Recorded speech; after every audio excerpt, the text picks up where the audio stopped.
कपड़े धोने वाली बहू। शादी के पहले से ही विभा को कपड़े धोने का बड़ा शौक था। कभी नल के नीचे तो कभी तालाब के पास। अरे मेरी नीली वाली लुंगी नहीं दिख रही है।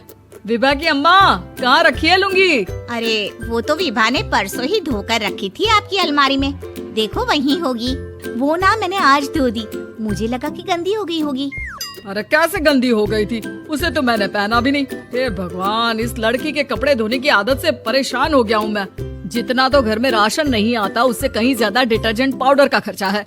इसकी शादी करवा दो, शादी जाए अपने घर में ही करे काम, फिर चाहे घर के कपड़े धोने हो या पूरे गांव के। हाँ ठीक बोल रही हूँ, देखता हूँ मैं कोई लड़का। वो दिन भी आ जाता है जब विभा को देखने लड़के वाले आ जाते हैं। लड़की मुझे अच्छी लगी। होने वाली सास कहती है, बेटी अगर कुछ पूछना है तो पूछ लो। वैसे तो हमारी लड़की बहुत ही शर्मीली है, जो बोल दो वो मान लेती है, इसे क्या पूछना होगा। अरे कैसी बात कर रही हो माँ, मुझे इन लोगों के घर रहना है, सवाल तो कई है। हाँ हाँ बेटा पूछ लो ना, क्या पूछना है। आप लोगों के घर कपड़े कौन धोता है? सास का मुंह बन जाता है। देखो अगर तुम ये कहना चाहती हो कि तुम्हें कपड़े धोने नहीं आते तो सुन लो, कपड़े मैं ही धोती हूँ, लेकिन तुम्हारे आ जाने के बाद मैं रुमाल तक नहीं धोऊंगी। अरे चुप रहना भाग्यवान, बहू बेचारी घर आई नहीं, उसे डराना शुरू कर दिया। वो क्या है ना बिटिया, अभी तक तो ये कल्लू की माँ ही धोती थी, लेकिन अब तुम्हारे पापा तो दहेज में वॉशिंग मशीन देंगे ही। तभी विभा की माँ बोल पड़ती है, सवाल भी पूछा तो क्या। वैसे भाई साहब, मशीन की तो फिर भी कपड़े धोने की कैपेसिटी होती है, मतलब जो बिटिया दे रहे हैं ना विभा, इसे कपड़े धोने का बहुत शौक है। ये आप लोगों की क्या, आस पड़ोस गांव मोहल्ले सबके कपड़े धो दे और उफ तक ना करे। बाहर देखा नहीं आपने कितने कपड़े सूख रहे हैं, सब हमारी बिटिया ने ही तो धोए हैं। बस भी करो ना माँ, शर्म आ रही इतनी तारीफ सुनकर। और तो और एक दाग निकाल कर दिखाओ तो मान जाऊँ। हाँ अच्छा माफ करना बेटा, मैंने गलत समझा, हमें तो रिश्ता बहुत पसंद है। और ऐसे जुड़ जाता है रिश्ता कपड़े धोने का शौक रखने वाली विभा का। उसकी शादी हो जाती है कोयला फैक्ट्री में काम करने वाले कल्लू के साथ। शादी के बाद अचानक विभा चिल्लाती हुई सास के पास आती है, सासू माँ, अरे सासू माँ कहाँ है आप? ये तो धोखा है, धोखा दिया आप लोगों ने मुझे। इसे ससुर के चक्कर के बारे में पता चल गया।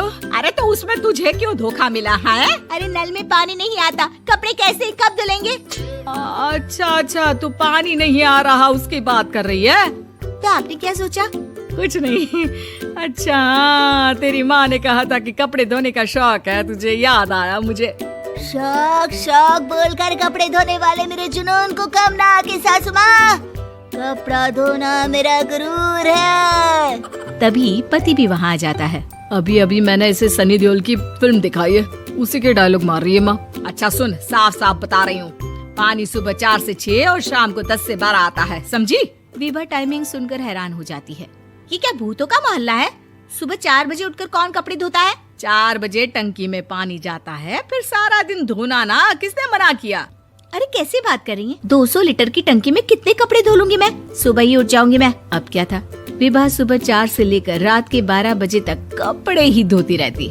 एक रोज सास पड़ोस से निकलकर कहीं जा रही होती है कि साथ वाली कहती है, हाँ कल्लू की माँ, जरा ये बताओ कि 2 साड़ी है, 2 ब्लाउज और एक पेटीकोट और एक नाड़े वाला लंबा कच्छा।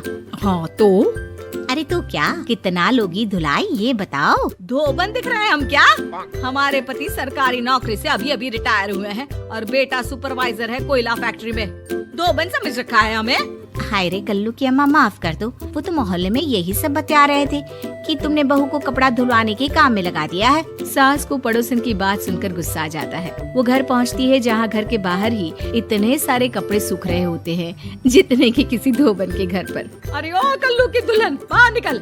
माँ जी यहीं आ जाओ, बाथरूम में चादर धो रहे हैं हम। अरे अभी हम धोते हैं, तुमको बाहर निकलो। ये आस पड़ोस वाले बोल रहे हैं कि हम बहू से कपड़े धुलवा कर उसे कपड़ा धोने वाली बना दिए हैं। अरे छोड़ो ना माँ जी, किन लोगों की बातों में आती हो? आस पास के लोगों का तो काम ही होता है कि वो किसी तरह सास बहू को लड़ा दे। बहू सारे घर के कपड़े धोती है, ये क्या कम है? बोलिए। सास को भी लग जाता है कि वो बहू का ये सनकीपन नहीं छुड़वा सकती, इससे अच्छा है कि खुद ही चुप हो जाए। एक रोज सास और बहू मंदिर जाते हैं, जहाँ सास की साड़ी वहाँ खड़ी भीख मांगने वाली से मिलती है। माँ जी क्या बात है, आपकी की साड़ी उस भिखारन से कितनी मिल रही है ना?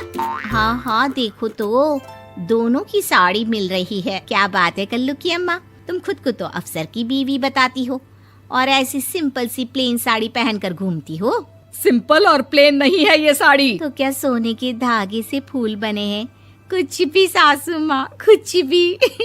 हाँ बने थे इस साड़ी में सोने के धागे से फूल। मेरे पति लेकर आए थे मद्रास से स्पेशली मेरे लिए 10,000 की।